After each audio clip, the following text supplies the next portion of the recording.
Look, I know you and I both know A&M's probably favored in that game right now, October 19th in Hmm. Starkville. Hmm. But that is, if you look up Webster's definition of a college football trap game, that's glorious right there. Because we know Mississippi State is going to throw up a ton of points. They better, right? They're going to give up just as many or more. But in the first year of adjustment to the speed of Jeff, I don't think y'all understand how fast. I mean, Jeff calls plays. He is top three pace of play, all offensive coordinators since 2010. Every offensive coordinator in the FBS, every offensive coordinator in the FCS, he is top threes in plays per minute in college football.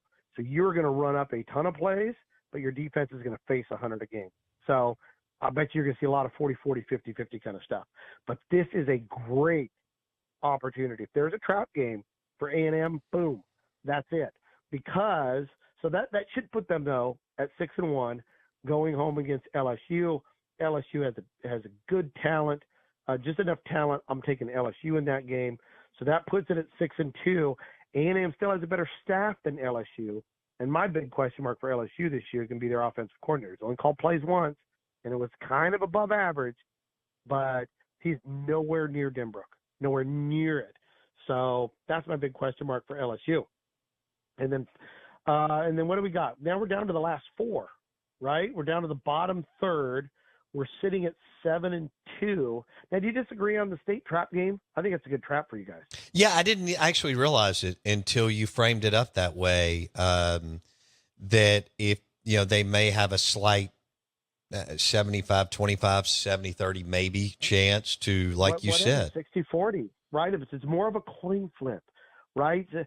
The one thing that I love in sports and especially college football So is you if have it's 18, 22-year-olds, 60-40, that's huge. right? Maybe Right?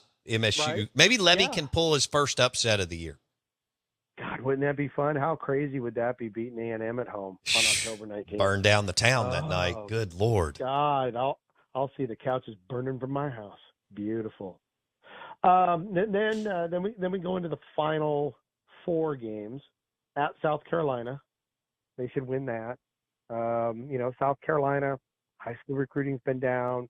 Coaching staff is bottom three. I mean, this is year what, 3 or 4 for Shane? Shouldn't be bottom three in any conference Mm. after that amount of time.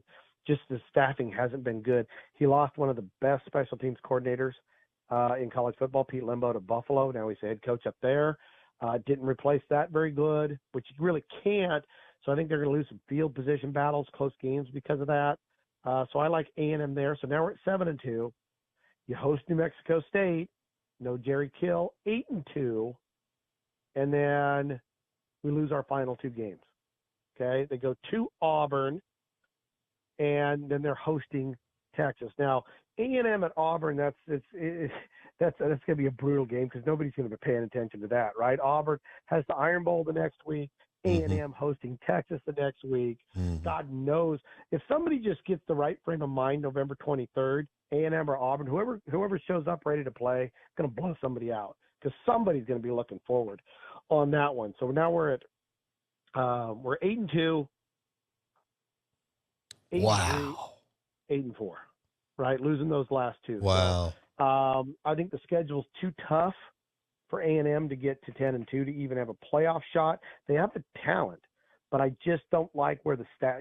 I like the staff. I just don't like that it's new, and there's a lot of new pieces there.